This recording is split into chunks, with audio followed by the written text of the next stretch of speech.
उस टुकड़े पर लिखी खबर पढ़कर उसकी रूह कांप उठी। यह उसी स्कूल से एक छात्रा के लापता होने की खबर थी जहां वह पढ़ा रही थी। पिछले सप्ताह उनके स्कूल के वार्षिक समारोह के बाद स्कूल की छुट्टियां होने से सभी बच्चे अपने घर चले गए थे। हॉस्टल में कोई नहीं था, इसलिए उसे इस बात की खबर नहीं लगी। लेकिन सबसे चौंकाने वाली बात खबरों में छपे लड़के की फोटो थी। वह तस्वीर बिल्कुल उस गुड्डे की तरह थी जिसे उसने अभी अभी शेल्फ पर रखा था।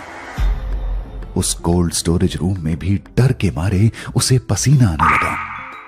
वह जल्दी से उठ गई और दूसरी गुड़ियों की ओर देखने लगी। हर एक गुड़िया के पीछे विभिन्न भाषाओं में अखबारों की कटिंग के साथ एक शेल्फ बार था।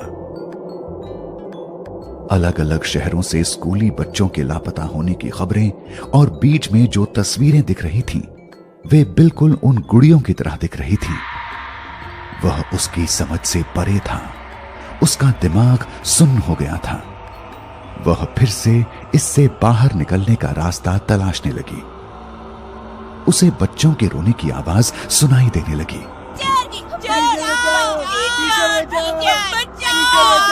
वहां से भागते हुए उसकी निगाह शेल्फ पर गई और वो दृश्य देखकर उसे लगा कि उसका शरीर मानो वहीं जकड़ गया हो।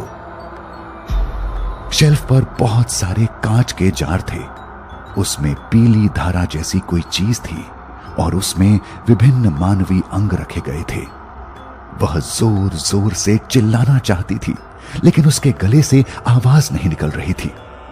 सभी गुड़ियों ने सीधे उसकी आंखों में देखा और उसे चक्कर आ गए और वहीं बेहोश होकर गिर पड़ी।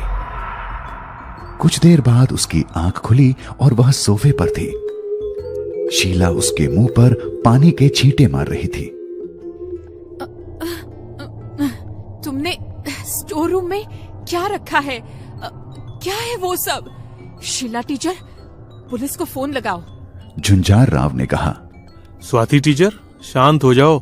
लगता है आपने कुछ बुरे सपने देखे हैं। सपने देखने के लिए मैं सोई नहीं थी। स्वाति टीचर, कृपया शांत हो जाओ। ये सब आप क्या कह रही हो? मैं उस स्टोर रूम में जाकर आई हूँ। आप किस बारे में बात कर रही हो? मैंने वहाँ ऐसा कुछ नहीं देखा। ये कैसे हो सकता है शीला टीचर?